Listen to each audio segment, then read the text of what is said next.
Ito guys, isa sa mga handa namin today guys. Ito yung pork with tokwa and black beans. Yan. Ito naman sa zipo egg. Ayan guys, ito yung gagawin namin na zipo eggs with singkamas. Ito lang, 3 singkamas lang to guys.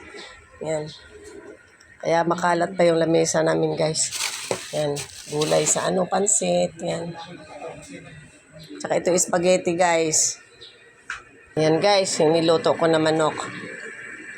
May recipe ang anak ko guys. Yan. Marami-rami pa siya guys. Ayan, nagpiprito pa ako. Ito guys, ang kalderetang manok. Hindi pa yan tapos guys. Ito yung tokwa. Tsaka yung giniling. Para sa para sa spaghetti si ata yun. Kasi nakapagbalot na ako ng guys.